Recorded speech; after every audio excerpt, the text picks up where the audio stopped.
It's 4 different types of people. There's unconscious people who are morally good people. Okay. There's unconscious people who are bad people. There's conscious people who are good people. And there's conscious people who are bad people. And those 4 categories, you have to learn who you're dealing with in every single environment. So don't want to like interrupt, but like, how would you be constituting like good versus bad? I think conscious and unconscious is a little bit easier to like determine between. Like someone that's more like actively thinking about what they're doing would be conscious. Yeah. Someone that's like kind of just going through the motions or like waiting for the world to kind of tell them what to do is like unconscious. But like in terms of good or bad, like is it, you know, how they affect other people or like their motive or like how would you just like ethically is what I would say, right? So more of a let's take it more like selfish versus selfless. That would be like a better example, right? And obviously there's like degrees of like selfishness to like selflessness. You know, you have to be kind of selfish in order to help other people out. But just like a level of like ethically, like you know when you walk into a room and you're talking to it and you're like okay, that's a good dude, you know. And then you know when you leave somewhere you're like, I don't want to be around that guy. That guy's a scumbag. He's a bad dude. You know what I'm saying? Yeah. So like the way I kind of put it is like whenever I meet somebody or I introduce myself to somebody, after about 10 to 15 minutes, generally I'm judging you and I'm trying to put you in this bucket, right? So if you're unconscious and you're a good person, then that's cool. I can kick it with you. You know what I'm saying? You can like I can have a good time with you. And you're not really worried about what they're gonna do. Yeah, you're not a threat. Like I'm not afraid of you. You're just trying to have a good time. Like you might not be the brightest in the room or aware of what you're doing and stuff, but you're just trying to hang out and you're like cool. You know what I'm saying? You're not like a bad dude. Yeah. Right. The people who are unconscious and like ethically bad people, right? Maybe they're from like they come from like a scarcity mindset. You know, a situation where they find themselves growing up with like nothing. You know, or somewhere where they haven't had much and they really have had to fight for everything that they had. And they're really like afraid and they don't, you know what I'm saying? So is it more like, you know, like bad because of the nurturing in a sense? Like it's not like they're circumstantial. It's not like they're trying to like take advantage of people maybe like in a more macro sense, but whatever they're doing, they're justifying it maybe. Think about a dog who's been like in a cage his whole life. Like think of like a very like aggressive pit bull. Fight, yeah. You know what I'm saying? That's just their nature, okay. and it might not be their fault, and they're not aware of why they are and why they're like that. You know what I'm saying? But they are like that, and now you're in a situation where you're engaged with them somehow, and those people like you don't really want to like be around wild dogs. You know what I'm saying? Like you feel bad for them. You hate that they're in the situation. But they're also unpredictable and they're volatile. Yeah, you don't want to be in that situation, right? Mm-hmm.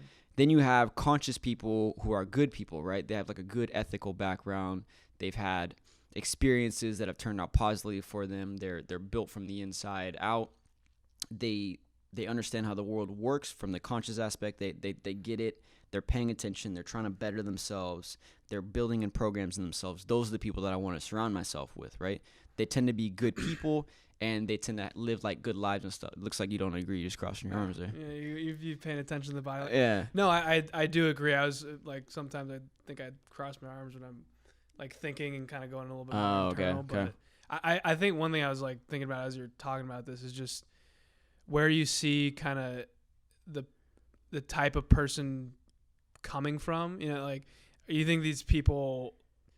Like, is it all just how they were, like, raised and developed, like, even the consciousness versus unconsciousness aspect? Yeah. Like, good and bad seems like it would definitely be kind of, you know, very childhood-oriented, parents, family, like, who you were around, like, what you were exposed to, like, throughout your life. And then I guess it's also, do you see it as, like, people can jump between the buckets? Like, 100%. Yeah. Then, like, but do you think they can jump between every bucket? Because one thing I was thinking is like, I could see like an unconscious, you know, person going to consciousness. I don't see it going backwards. I don't know if you. I can see it going backwards, right? Like dementia, like it could be like a disease or like Lyme disease or something. Okay. Yeah. Sorry, I didn't mean to cut you off though. Keep going. No. 100%. And then the last obviously is the one that I'm really, really looking out for, and the person that I'm really alert to, the person who is conscious. And they know they're conscious. So think about the people who are very, very manipulative and they're bending the world to their will, right? Like the supervillain. You know what I'm saying? And I think I'm most conscious of that person because I have been that person before in my life as well. You know think you've been the supervillain? 100%. Can you give like an example maybe? Not off the rip, but I if it comes to me, I'll definitely bring one up. But just situations where and I don't always do it on purpose, man. It'll be like something where like, okay, like I want something, right? Mm-hmm. And the way that I have to get that thing, I can't get it through like having real conversations or like certain things working out, right? So what I have to do is I have to go behind the scenes and manipulate people and like make sure that people are in the right places, because I know I can see like 2, 3, 4 steps ahead how the situation is going to play out, right? So I'll literally put people in places like that, and without them even realizing that it's happening, like bad shit's going on, and I'm like low-key orchestrating behind the scenes. And I've done that before. I definitely have done that in high school. I didn't really do it in college because I was more like reserved in college, but it's definitely been something in my past that I've done where it's like I've been like a drama causer without people knowing that I was the one. But then what's strings. like the end game of something like that? Like what do you? Chaos, bro. I just You enjoy the chaos. Like, Yeah. Is there ever any like kind of thing you're trying to achieve with it, or is it just like in general you like to fuck? You used to like to fuck with people, dude. I think it's power. You know what I'm saying? It's like power mixed with insecurity. I really think that's where like all supervillains come from, right? It's like fear, fear that you're not good enough, fear that someone's better than you, like someone has like a comparative advantage to you, or like they were born with something that you weren't born with and you're jealous of it, right? So instead of trying to like build yourself up to like compensate for those differences, right? Instead what you do is you go around and you're like, all right, like I'm gonna tear everybody else down then, you know what I'm saying? Because I'm really good at that, you know? So but those types of people, and I don't know, maybe because you said you've had experience with it, like do you think people like given like full rationale, like a fully conscious person, do you think like they're like actively choosing evil, or do you think they always will have some sort of like backing or like explanation for why they're doing something? No. People always will rationalize what they're doing and why they're doing it. So if someone you like, but that, so that would mean like anyone that has like a pure choice between like if they had to call an action good or bad, you think they'd always choose the good one? Yeah. I mean, everybody's a hero in their own eyes. Yeah. You know what I'm saying? Like I read this book called Emotionally Intelligent, where it's discussing bullies, and they would take a bunch of kids who would bully other kids in the classroom, right? And they would put on screen, they would put like kids like regular control group versus bullies, and they would have them watch a video of a kid just standing facing this way, right? And a kid behind them bumps into their back, okay? Now the kid who's standing facing this way who got bumped into turns around and just like knocks out the other kid. And all the control kids were like, oh, the bully was wrong, it was an accident, he just bumped into him, right? But the bullies all said that the bully was in the right because the other kid bumped into himself and he shouldn't have been bumping into him, okay? And then what happened is they went to these bully kids' parents' house, and they recognized that generally what the dad, when they would bump, or the mom sometimes too, when they would bump into their mom accidentally, the dad would just lay into him, right? Mm-hmm. So in their mind at home, when they bumped into their pops, right, they were in the wrong for accidentally being so clumsy and bumping into their dad. Right. So when other kids would do that to them, those kids were in the wrong because that's the way they were raised. That's the way they were trained. That's all they know. Yeah. You know what I'm saying? But so then how do you like, I think what that causes an issue for is like, how do you reconcile like, because that's like explaining all human action by nurture, which I think I generally believe like people are almost, they're highly, most of them is a product of their environment, right? Mm-hmm. And the only problem with that, like, then you need to reconcile is when people are doing what you would call bad actions, you know, how do you really solve that? Like, how do you, like, correct the action, and how do you get them to, like, first, I think you need to have a good definition of what's good and bad, but then the problem becomes of, like, if these people are constantly justifying their actions, like, you know what I'm saying? Like, how can you say you're a bad person and you're a good person, but if you look back at the bad person's entire life and all of it was leading up to them acting that way, like, do they actually have any agency? Well, yeah, that's my point of like unconscious versus conscious, right? And it comes from lack of understanding and lack of experience. Mm-hmm. So that's what I say in terms of like, so like that would be like the bully example would be an example of someone who's unconsciously and like evil ethics, you know what I'm saying? Or like bad ethics. Right, and that's a product of them not learning correctly or someone not teaching them the proper path. what I'm more saying is it's possible for someone to go from the complete path would be something like this. If you start off and you're unconsciously unethical, the first step is to make that person become conscious, right? And the second step from there would to change their bad behavior to good behavior, right? And that takes a ton of practice and a ton of time and a ton of repetition. Is it possible? 100%. But the thing is like, instead of trying to like get that person to see why their actions are wrong, you need them just to see more actions. So for example, if I don't know, like if I see somebody, if we're going to stick with the bully example, if I see every time somebody bumps into someone, a bully gets knocked out, right? In my mind, that's the right way. But if I see it 100,000 times and that only happens once, now I'm like, oh wait, I might need to reevaluate because now I have 100,000 examples. Yeah, only happened one time. It's like showing people that the experience they were extrapolating upon their own experience. Correct. Like your sample size is limited. You know what I'm saying? Mm-hmm. So what do you think is the most effective way to do that? Like how would you show someone 100,000 times what the right thing to do is? Especially when then it becomes like, if you can't have a succinct definition of like good versus bad, then you need to make everything like this situation, all these different situations that you iterate upon, and then show someone the iterations. Right. So then you'd have like 100,000 different situations of like 100,000 different topics, and you'd have to show someone on each of those things, this is the right thing to do. Which I think that's what I was kind of getting at the beginning of like, there's a problem when you can't have like an agreed upon good and bad, because you get that, right? But if you then can have like a definition of like what is like the correct way of acting, then it becomes easier because it becomes like a model, right?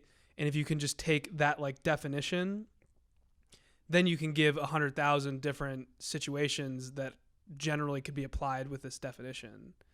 And that's how you can show someone rather than all these other specific topics. I agree 100%, but then I think the question also becomes is like what is good and evil, and like what, you know, like it's like the old adage of like this person like is stealing right or wrong in like whatever context, you know what I'm saying? Like is stealing because you're to like stealing from the rich and giving to the poor like something that's good, or is it still stealing, you know, like those different types of things. So I think it's important to really define what you mean by good and evil, and then also like really define what you mean by like unconscious and conscious, and that's the whole thing. But like generally what I'm doing, and this is the problem that I think that I have as well, is you think that what you're doing is right. Everybody thinks that what they're doing is right and the way they're living is the right way, right? And because that's the place where generally most people lead, it kind of puts you in a standpoint of when people don't behave according to the way that you live your life, you immediately cast doubt or blame or judgment based like on how they're behaving, right? So one thing that I always try to do is I'm judging you within those four categories early on, right? But after I judge you in those four categories, then what's going to happen is I'm going to give you time to move without the buckets, to move within the categories, and that comes from me understanding your situation, me having empathy for where you've been from, and me learning your behaviors and why you act the way that you act, because then I'm better able to predict what you're going to do and why you're going to do it.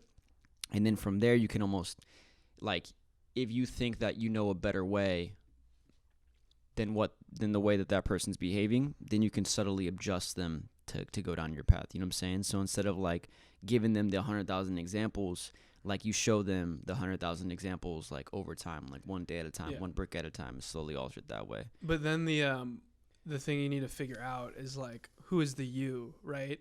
Like who is the like master agent that's deciding, you know, what's right versus wrong, and like showing that person slowly over time, like you should act more like me.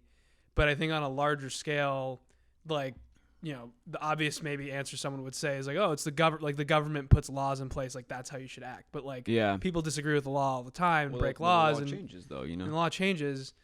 But so then, like, is that the issue of determining good and evil? Like, figuring out the process of like, does it become a government issue? Like, how like can you operate this on like an individual level at all, or does it then always have to get blown up to like a larger scale? I think it's tough when it becomes macro, right? Because obviously everything is contextual, and you can't take these broad macro circumstances and place it on an individual, because what works for some dude who grew up in rural Idaho might not work for the kid who is growing up in Puerto Rico or like Cuba or something. You know what I'm saying? They're just different situations, different vibes, different places of living, stuff like that. So it's something that I think about a lot.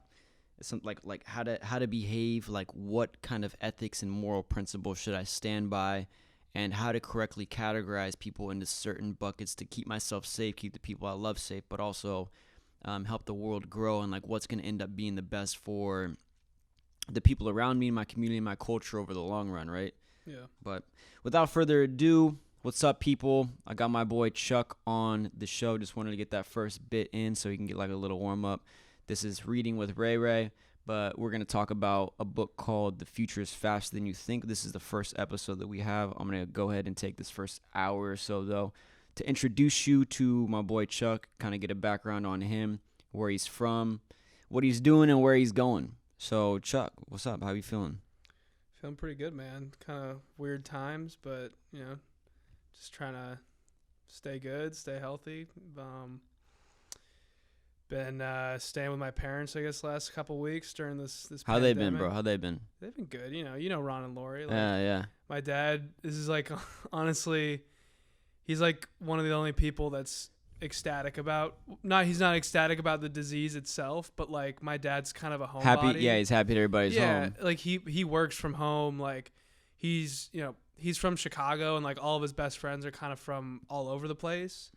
So like he kind of has problems when he's like here of like getting out of the house too much. Like he doesn't have like any of his like really close friends like near him, right? So like he'll like work at home and then like hang out with my mom or brother, but they'll kind of be doing their own thing. And so I think having like everyone here and like having everyone like they have to be kind of in the house a ton. Like he's been ecstatic. He's been bubbly. That's the same shit with me, bro. Like my family is sick of me, dude. They want nothing to do with me. I'm just always in their face, like, yo, what we doing? Literally last night, my little brother was like, hey man, what you guys want from Del Taco? And he's got like his earphones in or something, and like everybody's like taking everybody's order, and I'm like, oh, you're going to Del Taco? He's like, yeah. I'm like, I'm coming. He's like, no, you're not. I'm like, no, I'm coming. You know what I'm saying? So then I literally jumped in the car with him, and like I was sitting there, and like within the first 30 seconds, I was like, okay, he's not gonna respond to anything I'm talking to him about. So like we're just gonna sit here and listen to music and hang out. You know? Dude. I mean, I think I'm getting a little bit like that. I love my family. I love seeing them, but like I'm a person that kind of likes to do like your own thing. Like not even just my own thing, but just I like a lot of variety. And like I think when I'm just home and like you can work out and do like I can read and then watch TV. But then it's like it's all in the same place, And even if like I was doing each of those things like back in Chicago, but I was going, I was reading in like the park, or I was like running on the lake, or you got I was options. going to you work no out somewhere else now, out of the house. You're like at least see like new scenery, whatever. It feels fresh. Like I think the only like the main issues I've just been having like recently is keeping things fresh and like just generally getting on a routine. Where I'm not just letting the days kind of blend together. Yeah, I'm definitely on that same way, bro. Where like the nights are super long and then the days are super short, and then like 3-4 days later, the days are super long and the nights are super short. Yeah, dude, that was the first week that I came home. And I came home about like a month and a half ago. Like the first week was like 5 weeks. It was super slow. Like everyone was just like adjusting to it because like I went from, working like a ton of hours and doing whatever to like work slowed down a bit. I was just at home, snail pace. I couldn't go anywhere else. For the first 2 weeks I was home, I wasn't seeing anybody other than my family. So like you're in it, and so I, getting used to that, it was taking a while, and then honestly since then it's been like just fucking rocket pace. It feels like the last 5 weeks have kind of just picked up. Yeah, it just kind of snapped, It's kind of crazy. That's good, though. Where were you from originally? Calabasas. Okay. Yeah. Okay, cool. So then you have an older brother too, right? Yeah, Max. He's 26. He's living at home right now. He's 3 years older than you? Yeah. 3 years older than you. Went to University of Florida, does mortgage loans. Oh, fuck yeah. Yeah. I know your dad does. Yeah, that's my papa's doing, the same exact stuff. He's a smart dude. He's a really good dude. he and I have like we have a good I think it's like a respectful relationship. It's not Yeah, like, talking about it. What was it like growing up? Did like he beat your ass all the time? well, the thing was when I was growing up, I was bigger than him almost my Oh, entire word. Yeah, so I mean I was pretty fat growing up and I was pretty big. Like I was an offensive lineman in football, and so like he was a baseball player as a pitcher. So I'd say by the time I was like since I was like 10, I've been bigger than him probably. Damn. So I mean, it wasn't more like physical, like beating me up. Like he was. It's a mental beatdown. Yeah, it was a bit of a mental beatdown. We would fight. I think we'd fight a ton until like middle school, I think, and then middle school, I just kind of got like sick of it, and there was a little while we just didn't even really talk too much, which was kind of weird. But like there was never like animosity, and there's like no animosity between. I think now it's just kind of developed into like a mutual like respect, like where we kind of know where the relationship's at, right? Where it's not like I love him, I know he loves me, like I know he hypes me up to like all of his friends. Like my parents always tell me like all the shit he says about me, and like I try to do the same with him because I know he's a super smart and like good dude. Yeah. But it's like we'll never pick up the phone and call each other, right? Yeah. And never really text each other unless like something will have happened. It's like a problem. It's just like, why are you texting me? Oh shit, like is mom good? It's either a problem or it's either a really good thing or really bad. You know, it's never just like, hey, what's up, right? So like, which is fine. I think for a while it kind of like bugged me just because I was like, this is my brother. Like he's like my only, like we have like, I'm not really close with a lot of my extended family. Like, I'm really, really close with my parents, which is good. And like my brother, it was just never a ton of open dialogue. And I think it's partly on like how he is just as a person. You know, he's pretty like reserved and, does his own thing, pretty confident, like how he acts. But I've grown to kind of like the relationship, honestly, where I think like, people try to have like almost superficial relationships with their siblings and like, they try to be best friends with each other just because they're like siblings, and they, probably deep down feel like I don't really like this person. I feel like the opposite, where like he and I don't really like try to make our relationship anything other than it is. But like we both know we like are cool with each other and always, That's what I think my siblings think about me, bro. Is like I'm the dude who's trying to make. I'm like, yo, we're gonna be best friends, and they're just like, man, I fucking hate this dude, bro. He doesn't leave me alone, man. He's just always around. I mean, they like you. You're close with, like close enough with like your siblings. I don't know what close enough is, but it's just like a high degree of like people can only take me in doses, bro. And like I've realized that over time. You know what I'm saying? But like especially when you're locked up in a house with people, you know what I'm saying? They're just like, man, I can only take so much of this dude, but they can't get rid of you. I understand. I love like, you and I, when we'd see each other, about once a week in Chicago, it was always like one of the best days of my week, but I don't think I could do it 7 days a week. You have to, with Sid, you got to kind of like waves, come bro. into it, like it's waves and like process the shit and then you can get back into it. The crazy thing is like I exhaust people, right? Like it's just something that I do, and it's kind of just how my energy works. But what people don't understand is like I'm with myself 24/7. Do you exhaust yourself? How you think I'm feeling, bro? Yeah, I mean, do you feel that way? Just like mentally exhausted? Yeah, when you're like just like overthinking shit, or it's so for me, how it kind of works is it comes in like super heavy waves. Where get you some of that, bro. Yeah, you need that to like clear the throat. It comes in like super deep waves where what happens is for like 2, 3, 4, 5 weeks. Sometimes I can get like a month out, right? It'll just be like a shotgun blast of information coming out of me, or like energy coming out of me, or like whatever it is, whatever goals, like whatever. So it's just pumping, energy's coming out, right?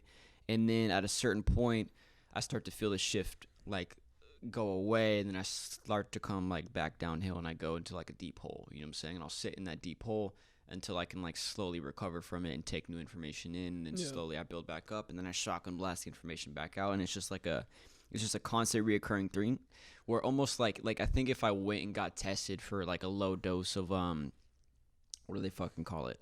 Like bipolar. Yeah, like I'm convinced that they would be like, yeah, you got like a low dose of it. You know what I'm saying? Like nothing like extreme to what like some other people like. Like it have. Doesn't get into like a pit of like dark depression. No, because I've seen dark depression. I don't have that. Yeah. You know? I mean, so, and do you think that's like, do you like that method of like how you do things? Or like, do you think it'd be more effective otherwise, or do you think this is just how you get shit done most effectively? Dude, I don't know, because I think it's an element of I think a lot of times we're built the way that we're built, and it is what it is, and that's kind of how it is, and you can change it, but you can only change it so much, right? So at the times where I feel the best are the times when I'm not necessarily fighting it. It's more of I'm rolling with the waves. Yeah. You know what I'm saying? Where it's letting like, it happen and acting as you can. yeah, I'm feeling really up right now. Okay, I need to calm down, but I can't. Okay, something needs to trip me up. Okay, something happened. Cool. I'm on the way back down. Now I'm feeling a little bit better. Oh no, I'm going too deep in the hole. And then when you're in the hole, you're like, okay, now I'm feeling like pretty down, pretty low, pretty depressed.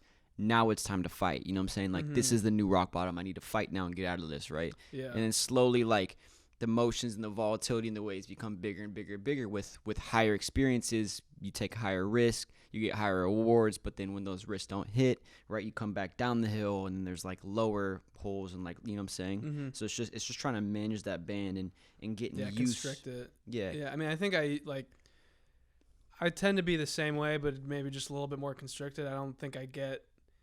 I never feel like I get like these giant waves of like I'm pushing out so much information or whatever. I do generally feel though that, like, almost on like 3-4 week cycles of like, oh man, like things are going really well. Like I'm kind of handling things good and I get it, right? I feel like I understand shit and I'm getting better and like doing things and whatever. And then I think it almost takes like, you can feel when you're on the way down, but you can't really like stop it. And like if you try to like put your foot down and go like further, it just like makes the way down take longer, right? Like if you're just on like a downward slope and you try to like put a stake in it, it's just gonna like slow you down as you like still kind of just go down the mountain, right? Bro, the way I think about it is like, imagine you're like riding a bike downhill. You know what I'm saying? And you hit just, the brake. You put the brake, and you're still gonna go, but it's you'll either fall over and tumble flip down, or like it'll just make it take longer, right? And I think like it's like once you kind of almost mentally get in this like feedback loop, right? Where you just keep telling yourself like, man, I'm fucking everything up right now, and like I'm doing so bad, and then you just keep doing worse and keep doing worse. And then it like, I feel like it's when you get to that bottom of like, you almost realize how like absurd it is that you've just been like, instead of like hyping yourself up, you've just been tearing yourself down till you get to this point of like, why have I been doing this? And then you just kind of let go. At least what happens with me is I just feel like I have to like hit a restart button every couple weeks of like, if I've been in kind of a rut or something, just do anything that'll get me out of it, even if it's just like clearing my mind, like get all the thoughts to restart. I think so let me ask you this. One difficult thing that I face a lot too is when you kind of are like this, and we're both, I would say, I become more extroverted over time. We're both like essentially extroverted people. Is your energy kind of bleeds out of you? You know what I'm saying? So an example, like a corollary, is I use my little brother a lot. He's very quiet and he's very introverted, so you don't really know what's going on in his head. He's just like a brick house. You know what I'm saying? So like he could be feeling like dog shit, or he could be feeling high as hell, and he's just posted up, just poker face all the time. You know what I'm saying? But for like me, when I'm feeling it, you know what I'm saying, my heart's on my sleeve, so you're gonna feel it too, you know. So like my energy is just bleeding out to other people, so it's difficult for me to be around other people because I notice when I'm like really down, I'm taking everybody down with me, but when I'm really up, I'm taking everybody else with me up too. Is that something that you experience, like when you're feeling bad or when you're feeling good, like the people around you like notice it and it's like affecting their energy? I think more so now. I think growing up I was like really extroverted. Like my mom would always describe like my brother and I, like my brother would be the one that would kind of like as a kid stay by her a little bit when they'd go to parties or something, like little kids, like 5-year-old birthday parties, right? And she said like me, no matter whose party it was, even if I like barely knew any of the kids, I would just like jump into the middle of the mosh pit of kids, right? And I think it's like I got a little older, I was still always pretty like extroverted, but it wasn't conscious, but it was like a way to like avoid actually like thinking about things internally, right? Yeah. I would just be so focused on like other people and like how I was acting and like things I was doing and like trying to be funny and like all this different shit that I just was ignoring anything that was like a negative internal thought about myself. Yeah. Right. And so I think that kind of like culminated, with in college, where I just started to get a little bit more like trying to think about myself and trying to think about my own issues and whatever. And it was like the first time I really dealt with that. I think it was a shock, right? Yeah. When I was a sophomore, I started getting like panic attacks, and it became like I would have like recurring like. So let's take a step back, bro. Let's. So you get into college. Freshman year was like everything was cool. Yeah, I'd say for the most part. I think freshman year was easy because everything was new. Everyone was trying to like make friends. Like it was the first time you're away from people or from your family, right? And it's for me being an extrovert, like that was like an easy situation almost, because it was like I was willing to like talk to people and like make friends, and like you kind of it was easy, right? Like that part wasn't. Where did the shift occur? Like was there like a moment where you started to feel like what you were doing was wrong or wasn't good enough, or you started to miss home, or like what do you think kind of like took that trigger to be like, oh man, something's not right. I'm noticing these things happening around me. I'm uncomfortable. I'm not, you know what I'm saying? Well, I don't know if I'd say it was a single thing, but I think growing up, I always had a ton of structure, right? Like I didn't come from like a broken home or anything like that. Like my parents are great. Like they're still together. We have a nice home. Like I've lived in the same house growing up since I was born, so like no instability there. Like had a pretty solid group of friends like the whole time, right? So like really kind of firm structure to my life for a while. And then even like that first year of college, like I was on the football team, like was pledging fraternity, and like there's a lot of structure that just kind of automatically is built there, right? Football team does practice and all this different shit. The fraternity has all these social shit you got to do, and pledging bullshit, whatever. Yeah.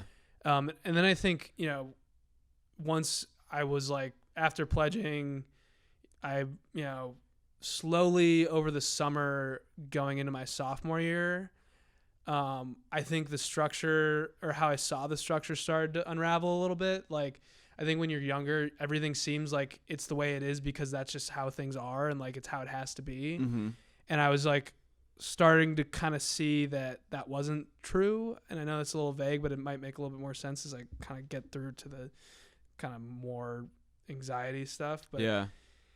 So like that was going on leading into my sophomore year. I started like drinking and like doing more of that shit, kind of in pledging, but then it just kept going. So when you were drinking, were you drinking because everybody else is drinking? Were you drinking because you felt like there was something wrong and you're using it as a crutch, or were you just, it was just kind of like what you were doing, like that was a cool thing to do? I mean, I think in general, like I enjoy drinking, like in like a vacuum, like I enjoy like feeling that way. It's fun, like it's a good time, like I think it lubricates people and gets people talking, which I like to do, right? But very weird choice of words. That's a normal way to describe being fucked up. Man. But I get what you're saying. Not in the whatever. But I did like, I like it if it feels good, whatever. I think what it became like kind of a problem. Like I think the only problem I was having with it, I was just doing it too much, and I was just like, I thought that's like what I had to kind of do, like at a party or anything. Like get really fucked up. You couldn't stop. Right. And then, the more I would keep drinking, I was still playing football, and then kind of towards the end of the football my sophomore year, I started to like realize I didn't think I wanted to play football anymore, which that in of itself was kind of a shock to this whole structure system. So talk to me about like that a little bit. Was there an element of like you lost love for the passion? Did you not enjoy the game anymore? Were you just focused on other things? I think I just finally realized that I never really loved like the game itself, and I think the whole time I was doing it for reasons that were not actually related to the sport, right? Yeah. Like, in high school, like all my friends were playing, it could help me get into college. Like that was something that was definitely on my mind. I went to a pretty big like football high school where, we won our state championship junior year. We'd have like 5,000 people at every single game, no matter what. And like, that was like everything around it was really cool to me. And like, I had fun with that. We would always have parties after games, whatever. Right? Yeah. And then I think going into, U Chicago, which I loved everyone on the team and it was a good experience. It was good structure to meet people. Right. Yeah. Yeah. But you start, as you get more into it, you realize like no one really cares that much about it, right? Whoa, careful. Well, I know you care. I know you Cared. cared a lot, but like it's hard. It was hard for me to really get into the game when like It was a different vibe people would from be high getting school. fucked up Yeah. on a Friday night before a Saturday game. You know, people would like, we'd have like 50. There was literally a game where we had 3 people in the stands. I don't know if you remember that when it was like Rhodes College, I think, when they came. It was like hailing and shit. Oh yeah. There was literally a game where we had 3 people, and I was like, dude, like, if I'm not playing because of all the fun shit that's going around it, and I'm not having fun, Then like, you and, don't I, actually and enjoy it, that's yeah. why I even stayed on my sophomore year. Yeah. Like, I was thinking about quitting after freshman year, and I was like, I have a chance to start. Like, I might as well try that out and see if it's better. And that's when it really hit, sophomore year, where I was actually playing, and I was like, I still don't like this. It. Like, yeah. and I also now already have my friends like at the school. Like, I don't need this extra like bullshit of, you know, coaches yelling at you and going to practice and whatever. And I was like, I'm done with it. And so quit, whatever, which in the long run, I think was the right decision for me. Good. But, you know, at the time, like I took away all the structure that I had. I now had so much free time. Oh, I was drinking a ton. And then I just started kind of, you know, when you don't have a ton going on, you don't have a ton of structure where, you know, you can kind of just let your mind wander, right? And so my mind started like going into a lot of like existential thoughts, I guess. And I guess if I had to like typify my anxiety, it's like existential anxiety. You know, it started to be like, you know, what the fuck is all of this about? Like, you know, like, what do you mean? Hold on. So you mean like deep thoughts, like what is my purpose, and like philosophical questions? Yeah, and it was somewhat individual, like what is my purpose, but it was also just like, what is like the deal purpose. With reality, man? Yeah. Like what are we all doing here? Oh, you went Westworld on it, like where you started to like question your own nature and like. Kind of. I guess like an example of this I can give you is I read this book recently called Three Scientists and Their Gods. And it's basically this guy interviews and writes a short autobiography of these 3 different like really, really smart dudes, but that all have like kind of wacky ideas that have, you know, more or less been rejected or kind of ostracized them in a way. And there's one dude, Ed Fredkin, who is like a computer scientist, that he has a belief that the whole world is a computer software program. Fair. And that the purpose, the only thing that logically like made sense to him, and I'm trying to make sure that I get this right, like he thinks the most probable purpose for this software program is just to like solve a problem. Like we are one problem, like some problem, right? So the idea would be that like the whole universe is like a computer, right? Okay. And like our reality that we're living through is a software program that's like, since it was turned on, is running calculations to solve whatever problem that the software program is starting to solve, right? Mm-hmm. And then one day we're gonna get there, right? Like as like time is the calculations, right? Dude's doing a lot of drugs, bro. Probably he was. I think it was during the 60s or 70s that he was thinking he's about doing this a shit. lot of LSD, And man. I'm bringing this up not to say that I like necessarily like think that's 100% what the reality is, but like that's kind of what I'm saying in terms of what was like going on in your head. I was like, what is it? Like, is it like, are we in a computer software program? Like, why are we doing the thing? Like, what is going on, right? And you're freaking out. It's almost like a question of like agency and like fate versus free will. Kind almost. of, but at the time it was just like I was a kid that grew up in an upper middle class neighborhood, never had to like really worry about a ton of shit, and like always had that structure, right? I wasn't a victim. I'm not trying to victimize myself, but like it doesn't sound like that, yeah. But like just explaining it. I was, you know, coming from that and like that uber stability to now it was all starting to like, I don't know what sparked it, but it was all starting to unravel, right? Unwind, yeah. Where I was like, then it just went down this path of like okay, like one of the options of like what's going on is that, you know, we die and then there's nothing, right? Like that's an option of like how our reality works. Yeah. You know, like there's a possibility that we don't have actually like agency in terms of like knowing what the bigger picture is. You know, we could just be a part of something else that like we're not really even supposed to know what it is ever. and that like started spurring like panic attacks, kind of like I would just start getting down this rabbit hole in my mind. You're literally freaking out. Right, where I would start to think about like if I die, then everything just goes to black, like, and that's it. And it would just I don't know why that. I can't tell you innately like what is wrong with that, but it like scared the shit out of me because I'd never even like thought of it. And you couldn't stop it. Like you were going down this hole and you like couldn't stop these thoughts from occurring, and they just kept popping up. And right. Were you actively fighting them, or like they would pop up from your subconscious and then you'd be aware of it, and then it's almost like the world's caving in on you, like feeling it. It was like an overwhelming feeling of like I have no control. I can't do anything, like, and then just curl up into a ball, in fetal position. But like, and I think part of how I even reacted to it was when I was like 10 years old, I vividly remember having this thought of like,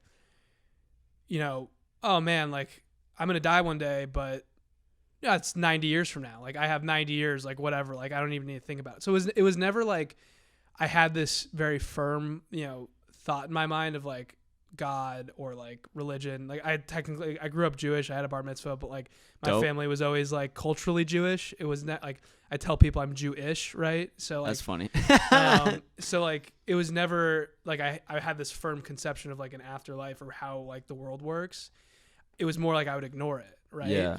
And so when I like started having these like panic attacks, I was never like equipped to like handle them, because I would just any kind of like tough question like that. One, I either never had to ask it, like I just had so much stability and support that I like didn't need it, or didn't need to ask it, or like I would just ignore it, right? Like the 10-year-old saying, "Oh, I got 90 more years, I don't need to think about it," right?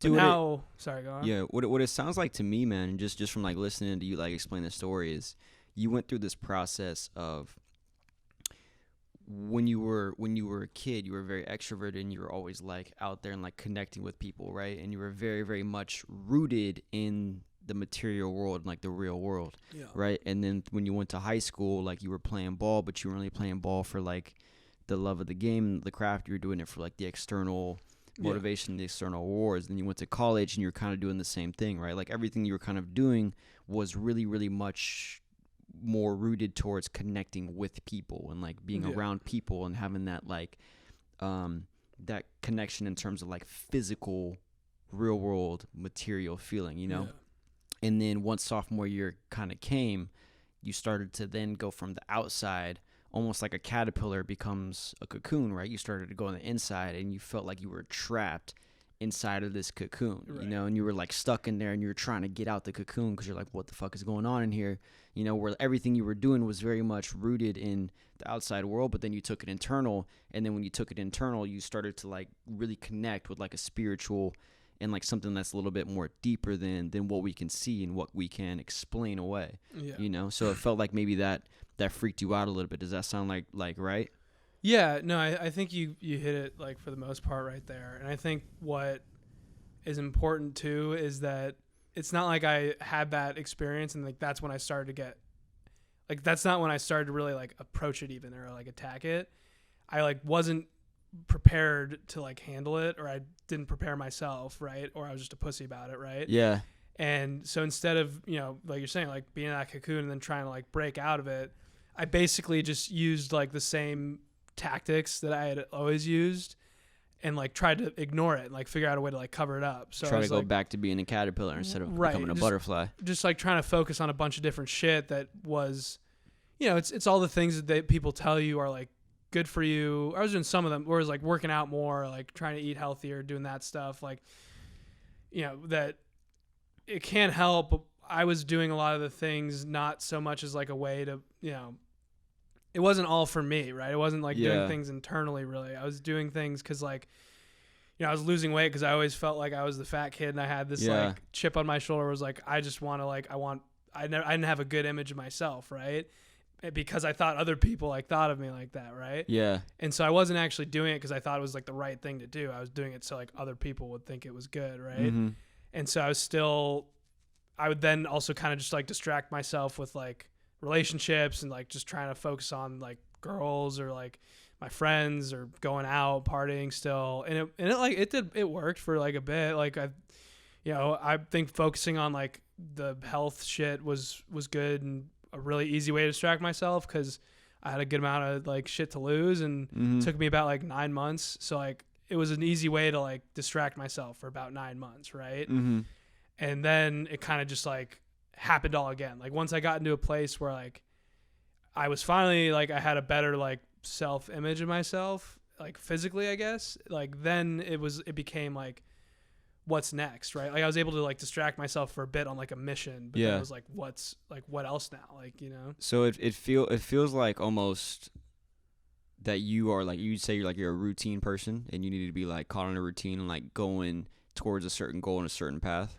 Yeah, I think for sure. But what was wrong with, and I don't necessarily think there's anything even wrong with that. Yeah. I think the only thing that's wrong with that is when you let it be like zombie-like, where there's no like conscious decision in terms of the habits. Like I think you have like the ability to like choose what habits you want to do, and then it becomes almost a good thing that you're a habitual person. Because if you choose the things that you like and that you want to do and that are good for you, then that's a way to keep you just doing them all the time, right? So let me ask you this, bro, because from what I'm hearing, it sounds like you're saying you were having a difficult time for trying to figure out where you were trying to go in life and what like you were doing things and you were going towards certain goals and certain purposes, and you kind of felt like you were kind of maybe doing that your whole life, especially like playing ball, but doing it for like the external rewards and stuff. And then sophomore year is one of the first times that you decided that you wanted to kind of start doing things for yourself, but you realized that almost like you didn't have that internal voice in you. It's like I never had done it for myself. Yeah, and you had no idea what you want, and then you're sitting there trying to answer these deep existential questions about who am I and what is my purpose and what do I want to represent, and you didn't have the answers, and then you're like, oh man, I'm freaking out because I don't have any answers. You're like a very structured person. Your whole life has been structured, but you never built that structure for yourself. Right. Like I never had to think about really hard about what I wanted and why I wanted to do it. Yeah. Right. Like, you know, my parents were always good about, you know, education was important, right? Like playing sports was important, like keeping yourself active and doing things was always important. But even like going to U Chicago, which ended up being a really great thing for me, but it was almost like, it wasn't really a choice, right? I had been playing football for like 8 years at that point, I think. And, you know, I'd gotten an offer, and not, you know, it was D3 football, it's not an offer, but it got me into the school. It got me into U Chicago, which my next best option for school wasn't anywhere near that, right? Yeah. And so it became like, that wasn't even a choice. It was like, how could I say no, right? Yeah. So like that wasn't an agency driven decision. You felt like you literally unplugged from the matrix, and then when you unplugged from the matrix, you were like, oh shit, put me back in the matrix. Yeah, and that's what I tried to do for a little bit, but that, like, you know, if you want to use that same analogy, it's like once you realize you're like in the matrix, it's like hard to just go back to business as usual. Yeah, right? You're like, I need the red pill. Give me the red pill. And like in general, I think when you just kind of ignore shit, you're like you're distorting reality, right? You're not like trying to get at the truth of like what's going on. And when you don't try to get like the truth and be like honest of like what's going on in your life, there's no way for you to address any issues with your life then. Cause it's like telling your doctor that your like leg is broken when you just had a heart attack, right? Yeah. Like, or even just like telling the doctor your leg is broken when really you've got like a broken wrist, right? And they're not even going to look at the wrist then, and they're just going to look at your broken leg, and it's going to do nothing. You're still going to have the broken wrist, right? And I think that's basically what I was doing for a while. So you want to address your problems, you kept looking at that other things to complain about or whatever. Right. That's important though. I think that's like super real. Yeah. I mean, I didn't, and that's, it didn't, I didn't address it until like my junior year. Then I like started getting really bad panic attacks, and I don't know if I was never really depressed. Like I was never really. Sounds like more anxiety, more anxious. Definitely, yeah. It was anxiety, and it was like it got out of control where I started to just not like focus, and I started to really just kind of distract myself with. Did you double down on drinking? Kind of. I mean, I honestly just like. I think what I really hated about that time is I was like, I had been seeing a girl for like a little bit who's like pretty cool, and like Yeah. I treated her kind of like shit, honestly, in the end of it, because I was like, I had gotten this stupid big head of like, oh, I'm finally not fat, like I need to now go be this kid that goes and does all this random. You were the fucking guy, right? I thought I was that guy, right? And fucked like up a good thing, right? And then I think that spiral, like me just kind of like thinking that shit and like then starting to fuck around and do random things and just keep drinking and doing all these things, that just kind of like dug the hole deeper of like, okay, I'm doing all these things, but I still feel like the like fat kid that doesn't know what he wants, right? Yeah. So it's like, what is the point of everything that I've been doing, and like what, like, do I even actually want to be doing these things, right? So let's talk about it like this, man. How did you get out? Like, what is the point of what you're doing, and where are you going now, and how did you? Because I've seen you now, and it just seems like you're chilling. It seems like you're in a good place. It seems like you're in a much better place. Obviously, we're trying to figure it out, but it seems like you definitely kind of like have direction, have a little bit more purpose. So what was kind of the fix for that anxiety and getting out of that hole and being like, all right, man, I got to try to get to this level now. I gotta try to do this, and this is why I'm doing this. It's that extra why I'm doing it. Yeah, I mean, so first, the first thing I did was literally just be honest with myself that like I had a problem. Like I was being anxious. It was like seeping into other areas of my life, and like it needed to be fixed, or else it was going to become a gigantic problem, right? Mm-hmm. And so I finally like told my parents about what was going on, and they were they were super helpful and like open about it. And I went to therapy I went to like 2 or 3 sessions when I was back home for winter break my junior year. And I think since then, I started shifting kind of my mindset from like this external viewpoint to more like, it was more like, so before I'd say I was like an external to internal person, right? Yeah. Things would happen externally, and then I would like value yourself internally. From that.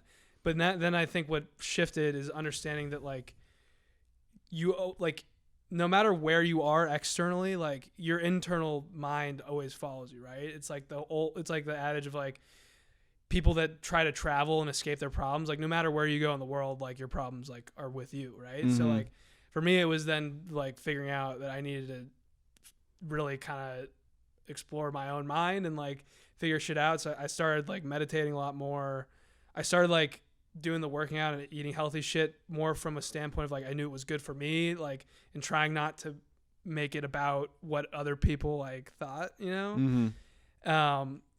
And honestly, the meditation thing was huge because I just realized, for so long that I don't think I ever let myself be like alone with myself, right? I think for so long it was either like if I wasn't like doing homework with my friends, playing football with my family, but if it wasn't any of those things, like I was like doing some bullshit on my phone, whether it was like mindlessly looking at like Instagram or Snapchat, to the point where when I started like being more thoughtful about myself and when I went to therapy, I started realizing was like I never give my mind any time to just like decompress and like process. It almost feels like you had like maybe a lack of self-awareness. Do you think maybe that's because one thing that I think about is like energy. Like each one of us has like a certain like energy, and the way like I legitimately think about it is like, you ever seen like those witches like brewing like some type of like potion? It's like a green potion, but sometimes it could be like blue or pink or something. Mm-hmm. Each one of us have like a certain like mixture of colors in that like pot, right? And each one of us is brewing that energy. And let's say, like, for example, it's me, you in this room. We're both brewing our energy. And if you pour them together, because we're both in the same room now, that energy is going to take on a certain color and a certain mixture, right? And it seemed like for you were uncomfortable with the way that your, like, witch's brew was working and happening for you. You know what I'm saying? Like, you didn't like just your witch's brew. You needed other people's potions to, like, mix into yours, too, to where you could feel comfortable. Like, you didn't like what you had. So eventually, it almost seems like you made this shift of, like, okay, man, like, no matter what, this is my pot, this is my energy that I'm dealing with, and I got to find a way to make this energy jive by itself and be stable by itself, where it doesn't need extra chemicals and extra chemistry to like come in and like make it something that's like hearty and soulful. Yeah, no, I think that's a good way to talk about it, because like I think from that point on, when I started to kind of be more thoughtful, and to your point on like the self-awareness, I don't think I was a very self-aware person before. Not that it was like I don't know if it was if I was considered selfish. I don't think I was selfish necessarily, but it was more just like any kind of lack of like self-examination or self-analysis, right? Where I would just kind of do shit like and not process it, right? Like I would be nice to people. Like I always thought I was like a pretty nice person, and I thought as long as I was being nice to people, like that's fine. Like that's it. That's all I need to do. Mm-hmm. I would always do the things that I thought were right because it's always what I was told was right. Like get good grades, like do well in sports, like just and be nice to people, right? Mm-hmm. But I never really like thought about what I wanted to do and like why I was even doing the things that were good. Like some like that stuff is some of that's good, right? And like, but I never thought about why I was doing it or if I even wanted to do some of it, right? And so I think what really was important too in shifting, besides like shifting to like a more internally driven mindset of like figuring out things first for myself and then acting in the world like however that is determined. Mm-hmm.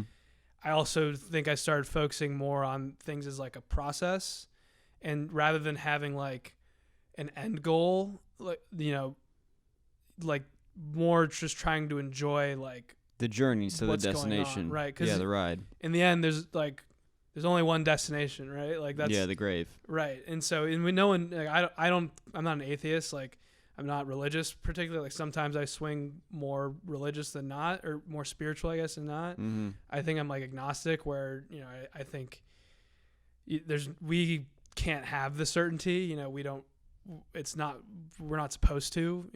We'll figure it out maybe, but kind of back to what I was saying on like the process point, given that like you can't really know what the end goal is. Yeah. It's better to just focus on, what are you doing on a day-to-day basis to like grow and get better and like enjoy like the seconds, right? Yeah. Otherwise you get stuck in this world where you're constantly looking for like chasing the trappings. Right. And then you get that one thing, and it's not as good as you wanted it to be. And a lot of this comes from, I read, and I think you did too, Subtle Art of Not Giving a Fuck. Yeah. A lot of this comes from like that, where when you have just like one singular goal of like one thing, it's like whenever you get that goal, you need more of it. It's not even that you need more of it. It's that, once you achieve that goal, it stops giving you what you want. Yeah. Like the whole time you're working towards that goal, it feels good because it's like giving you purpose and like a passion and something to work towards. But like when your goal is something that's fixed, like I think in the book they use the example of like, I want to write 100 songs. Like if you're like a band, it's like my goal is to write 100 songs. Yeah. Well, you do that. And once you do that, okay, what do you do now? Like then the goal, you have to make more goals. You have to keep making more goals, which you can do, or you can instead change what the goal is to be, rather than like something that stops. It could be like, I want to be like considered a nice person. I want to be considered a good person. Like that's a goal that doesn't stop until you die. Like, because you have to constantly be working at it and constantly be doing it and constantly be achieving it. So like that was, I think, a big like shift for me in my mindset of like, rather than, and I think there are some like fallout issues with that mindset, but like the good parts is that I now focus on like just every day trying to like achieve something and keep getting better and better and better.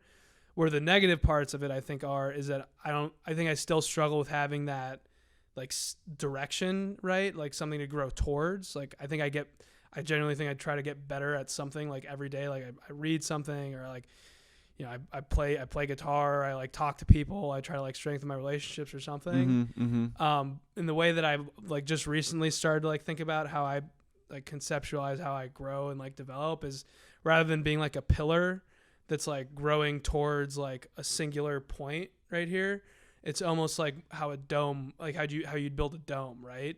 Where even if the pillar and the dome like go towards the same endpoint, like a dome seems way more like chaotic and like hard to understand when it's like a quarter built, right? You don't really know, like you go a lot of different ways, right?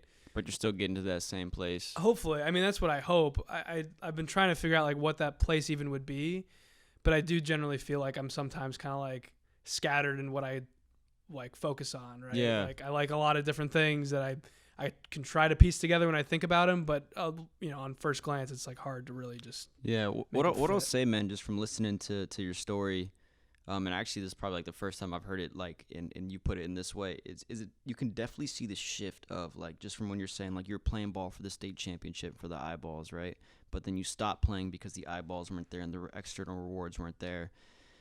Then you go from a place where it's like, okay, I have to stop doing things for other people, for external rewards, for the world like looking at me and trying to give me things that make me feel good inside. And instead, I need to do things, right, that I want to do because I want to do them. Right. And I think that's something that's like exponentially more important than anything in the world is finding something that you love to do and doing it for the sole purpose of loving to do that thing. Yeah. Where I call it, I think it's like first derivative rewards, right? So the example I use would be like let's take a basketball player, right? A basketball player who loves the craft of basketball, when they shoot a shot and it goes in, they're pumped. They're happy. They're like, dope, I just made that shot. I feel good, right? And when they don't make the shot, then they don't feel good. A basketball player who's not doing it for first derivative rewards, right? It goes something like this. They make a shot in practice, okay, and then they go in the game and they make a shot in the game, okay. Then a girl sees them make a shot in the game, and then they get some nookie after the game. You know what I'm saying? Yeah, and that's they like do it for the nookie. Yeah, they do it for the nookie. It's like a fifth degree Right. action that they're taking. You know what I'm saying? They're not doing it for the love of seeing the ball go through the hoop. You know, and to me, it really feels like that's something that you were doing it, and I can see the shift of just being like, man, I'm trying to find that first derivative stuff of just doing stuff I love to do. Yeah, and I think for me, like even applying that same kind of logic to my life and my story, it was like I don't think I ever really saw the first derivative benefit of like anything growing up, because that was never like the focus. And it's not like I'm not blame, like it's not my parents' fault, it's no one's fault. It's just like the way that I processed everything. Like I was never like, I'm gonna study because I like learning about like this thing. I was like, I'm gonna study because I need to get an A because I want to like get good grades. Like, getting the good grades then is like the third derivative result of of studying, right? Get good grades, right. And then get a good test score so I can get into a good school, so I can get a good job. Like, you're never like sitting down and actually learning to learn. Right. You're learning so you can get a good grade, so you can have a better life, so you can get external rewards. Right. You know what I'm saying? Which, and it's not bad to like plan and want other things like that, 'cause it's, if you really want a big house, like there's other things you got to do to achieve that as well. Yeah. But if you have nothing in your life where it's like you're doing it for the sole purpose, or in another way, like nothing in your life that you think is good for you that you're doing for the sole purpose. I think there's a lot of things I was doing for the sole purpose of them where like it wasn't necessarily great. Like when the reason I got fat was because I loved eating food. Yeah, you like food. That's first derivative though. That's first derivative. Like I would, for a little while, like when I kind of broke up with that girl, I was just trying to fuck other girls because like that was like a first derivative. Yeah. And then there was also other second derivative bullshit thing because I thought like, oh, me doing these things. Like, I would actually say cool. like the fucking other girls piece. That's second derivative. That's third derivative, right? Because when you're in a relationship is like, yo, I'm with this person because I like being with this person. I like spending time with this person. You know what I'm saying? Which is how it should be. Yeah. And then going and like hooking up with other girls and stuff, that's like a second or third derivative thing where it's like, I'm hooking up with you. Like hooking up with people isn't necessarily like, I'm not hooking up with you because I like you. I'm hooking up with you because it feeds my ego to know that you want to hook up with me. Yeah. Yeah, exactly. And I think that was definitely like an issue for a bit. Like the whole fat kid mentality thing. Yeah. Like finally, I'm getting girls. Right, yeah. Now I'm the guy. Like, which is just dumb. Like it was not long, like, it's not a bad thing that I went through. I don't like regret anything really, because I feel like I'm in a better place and like on a good path to like being a good person and doing good things. But I wouldn't do any of those things again. Right? Yeah. So.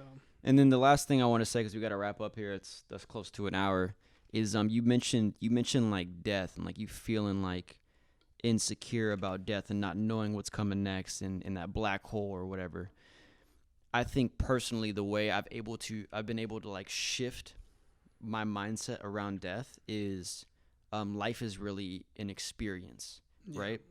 I went through that existential crisis that you had where it's like, man, what's the point? What am I doing? my whole life is like good grades, go to a good school, get a good job, get money, get married, have kids, start the cycle over, right? And then you start to like really step back and think like, okay, well, is that really what I want to do? And is that really who I want to be, right? And I really broke it down systematically. I went deep in that hole. I kind of like figured out, okay, what is the point of me being on this earth? And the only thing that I really was able to come up with is like life is an experience. You know what I'm saying? Like there's a quote, and I don't know who said it, I should probably look it up, but it's like I'm not a person having a spiritual experience. I'm a spirit having a human experience. Something to that extent, right? Right. One of those wise guys. And I remember like seeing that and just being like, oh damn, like yeah, maybe there is like another life or whatever it is, and I'm here to have an experience, right? And the last experience that we have on this planet is death. So when that day comes, I'm going to be excited for it because it's going to be the last experience that I have left to do. Yeah. And when you it all like it changes your mind where it's just like, oh cool, like now I got this bucket list of things to do, right? But also on that bucket list is to die. That's kind of dope. It's the last one. Yeah, you know what I'm saying? Like once I complete the bucket list, I gotta die. Yeah. Damn. All right. So that's what we're doing. So I gotta cross off all those things in the bucket list to get to that last one. Right. You know, when you think about it like that, you start to feel excited to die. You're not gonna actively go out and be like, yo, I'm gonna kill myself today. You know what I'm saying? But it's like man, like it's gonna be okay. It's gonna be cool. You know? Yeah. No. I agree with a lot of what you're saying. I don't know if excitement is necessarily how I would still determine it for me. Yeah. But I think I still think about death like a lot, and what's different though is how I've tried to position it in my mind, kind of like very similar to what you're saying.